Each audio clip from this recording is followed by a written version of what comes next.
4:19, meteorologist Damon Madsen joins us once again. It's hot. It's muggy. And you said it was going to be so, and it is. And it's hazy.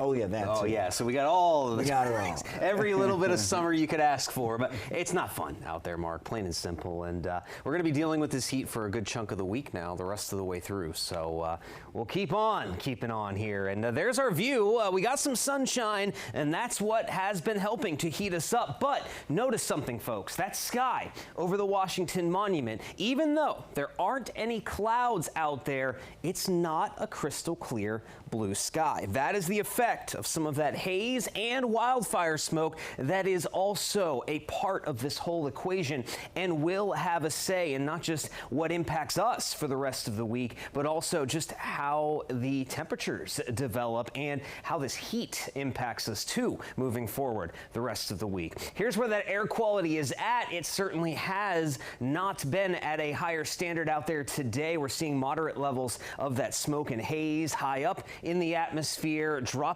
that air quality overall, and we've had air quality alerts in place across Prince George's, Montgomery, Howard, and Anne Arundel counties. Now, these air quality alerts are put out by state, so Maryland put out a few today, Virginia and D.C. did not, but as the week progresses, it's going to be very likely that we see more of these air quality alerts across the board, because if you think it's hazy out there right now, just wait until we get into Thursday and Friday. There are going to be additional waves of that wildfire smoke coming in. These next plumes are going to be much thicker overall, and they're going to be down near the ground. So not only will we see that haze in the sky, we're going to notice it down near us, and we're going to smell more of that wildfire smoke in the air, and we'll see the direct impact on our air quality. Notice those oranges and yellows really showing that increased smoke in the air, and it is going to get worse, unfortunately, as we head into the day on Friday. So yeah, not a good situation there, especially as we deal with these very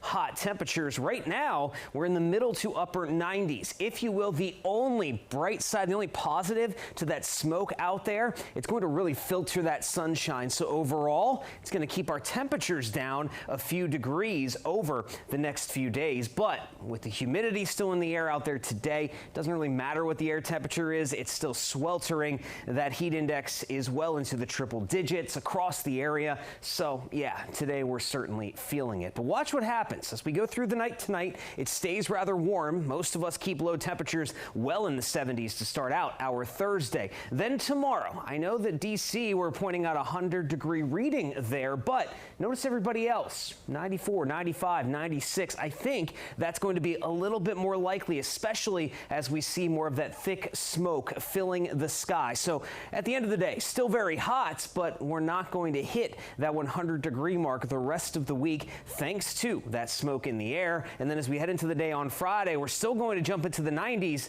but it's likely going to stay in the lower and middle 90s as we see the worst of that smoke. And on top of that, the humidity should drop. So the heat index not really going to be an issue on Friday, thankfully enough. And we keep cooling things down, and we will clear out that smoke thanks to rainstorms returning on Saturday. Still a few of those storms can hang around Sunday, but there will be some dry time toward the back half of the weekend.